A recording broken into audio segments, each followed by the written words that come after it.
నిన్నటి రోజున మంతిని కేంద్రంలో అంబేద్కర్ సాక్షిగా అబద్ధాలు వర్ణించినటువంటి పుట్టమాదు వ్యాఖ్యలను తీవ్రంగా ఖండిస్తున్నాం.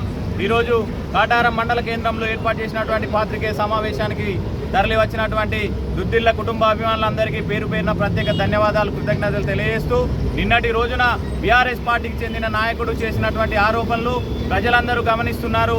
వారు పూర్తి స్థాయిలో ఒక ఫ్రస్ట్రేషన్కు గురై వారు ఏం మాట్లాడుతున్నారో అర్థం కాని పరిస్థితిలో వారి పరిస్థితి అంతా అయోగమయ గోచరంగా తయారైందని నిన్నటి రోజున ప్రజలందరూ స్పష్టంగా గమనించడం జరిగింది. వారు మాట్లాడితే తెల్లారు లేస్తే గౌరవ దుద్దిళ్ల శ్రీధర్ బాబు గారి పైన, అదేవిధంగా శ్రీనుబాబు గారి పైన, వారి కుటుంబం పైన తెల్లారు లేస్తే వారు పూట గడుపుకోవడానికి పూటకో పార్టీ మార్చిన నాయకుడు ఈరోజు కూడా అదే వ్యవహార శైలిని ప్రదర్శిస్తూ మంత్రి నియోజకవర్గ ప్రజలకు కల్లిబొల్లి మాటలు చెప్తున్నది జరుగుతుంది.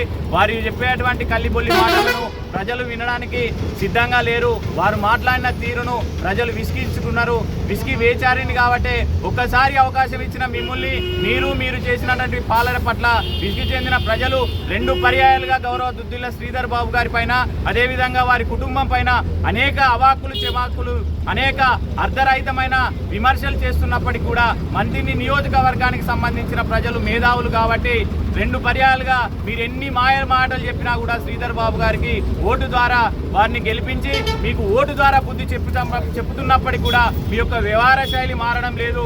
నిన్నటి రోజున వారు మాట్లాడినటువంటి మాటలు వింటుంటే మీరు సిబిఐ ఎంక్వైరీ స్టార్ట్ అయిన కానుంచి రోజుకింత మీరు క్షీణిస్తూ ఏం మాట్లాడాలనో అర్థం కాక నా రాజకీయ మనుగడ కోల్పోతున్నా, నేను చేసినటువంటి అన్యాయాలు, అఘాయిత్యాలు, తప్పొప్పులన్నింటినీ గుర్తించి చట్టం తన పని తాను చేసుకుంటూ వెళ్తుంది. ఈ చట్ట పరిధిలో లోబడి చేస్తున్నటువంటి పనులకు నేను బలి అవుతాననే ఒక భయంతో, ఒక అక్కస్తో గౌరవ దుద్దిళ్ల శ్రీధర్ బాబు గారి పైన, వారి కుటుంబం పైన విమర్శలు చేస్తున్నామని స్పష్టంగా ప్రజలు గమనిస్తున్నారు. వారు మాట్లాడిన రెండే విషయాలు మీ ముందు పెడుతున్నా. చిన్న కాళేశ్వరం గురించి వారు నిన్న ప్రస్తావించడం జరిగింది. అయ్యా, మీకు సిగ్గు కనుక ఉంటే చిన్న కాళేశ్వరం గురించి మాట్లాడే నైతిక హక్కు మీకు కానీ మీ పార్టీ నాయకులకు కానీ లేదు అని స్పష్టంగా తెలియజేస్తున్నాం.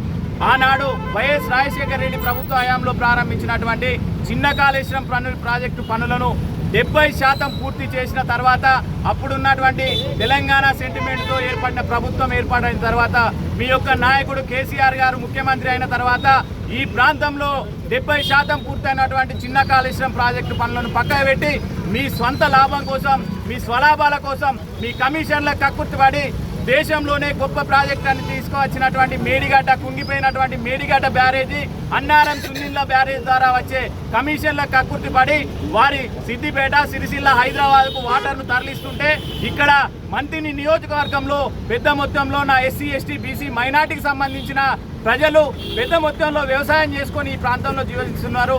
మరి ఈ ప్రాంతానికి నీరు ఇవ్వాలని ఆ రోజు సోయి లేకుండా వాళ్ళు తీసుకుపోతుంటే కళ్ళు మూసుకొని ఉన్న నువ్వు ఈరోజు ఈ ప్రాంత రైతుల పట్ల, ఈ ప్రాంతంలో ఉన్నటువంటి రైతులకు నీరు అందించాలని మాట్లాడుతుంటే సిగ్గుందా నీకు అసలు? మరి ఆ రోజే ఇదే ప్రాజెక్టును 70% పూర్తయినటువంటి చిన్న కాళేశ్వరం ప్రాజెక్టును పూర్తి చేస్తే ఈ ప్రాంత ప్రజలకు మరి అప్పటి నుంచి 10 సంవత్సరాల క్రితమే నీళ్ళు వచ్చేది కదా.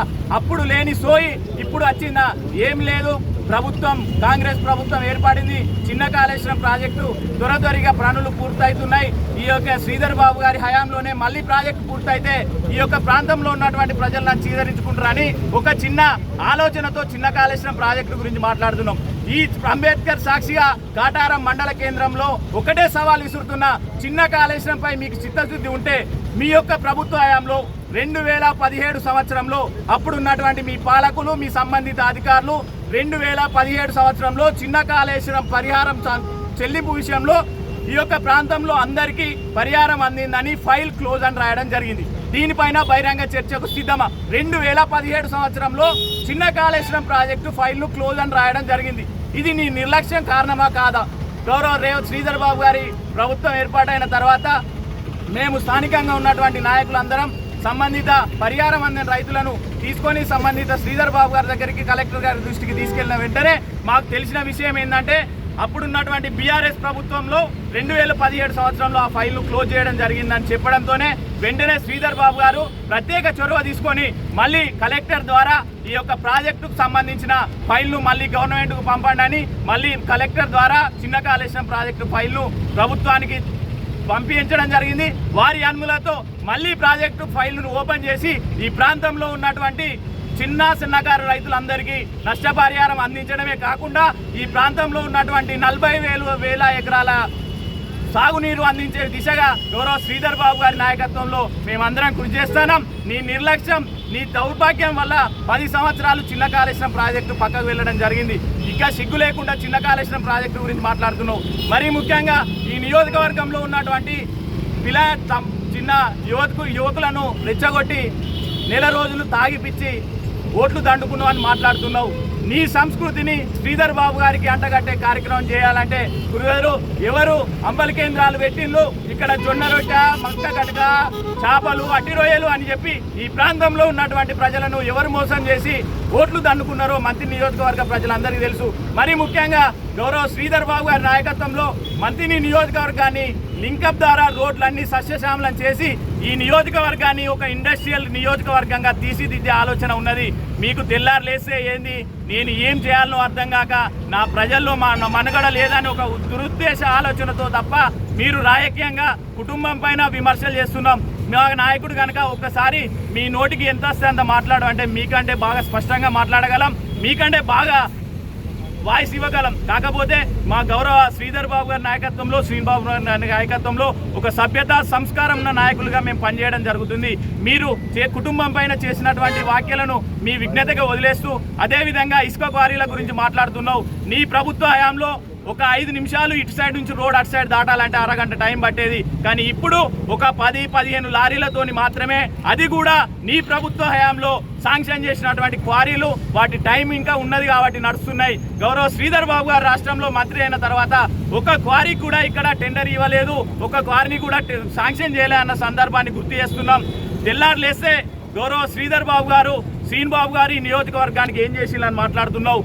ఈ శ్రీధర్ బాబు గారు ఎడ్ల బండి నుంచి ఎయిర్ బస్సు దాకా, పూరి గుడిసె నుంచి ఇందిరమ్మ ఇల్లు దాకా, నాటు వైద్యం నుంచి ఆరోగ్యశ్రీ 10 లక్షలు కల్పించడమే కాకుండా చిన్న చిన్న చెరువులను ప్రాజెక్టుగా తీర్చిదిద్ది మంత్రిని నియోజకవర్గాన్ని అన్ని రకాలుగా మౌలిక సదుపాయాలు కల్పించిన ఘనత కేవలం దుద్దిళ్ల కుటుంబానికి చెందుతుందని సందర్భంగా తెలియజేస్తూ, ఇక మీదనైనా గౌరవ శ్రీధర్ బాబు గారి పైన, శ్రీనుబాబు గారి పైన, వారి కుటుంబం పైన అవాక్కులు చెవాక్కులు పేల్స్తే ఇక మీద మా నాయకుని యొక్క సలహాలు సూచనలు తీసుకుంటాం.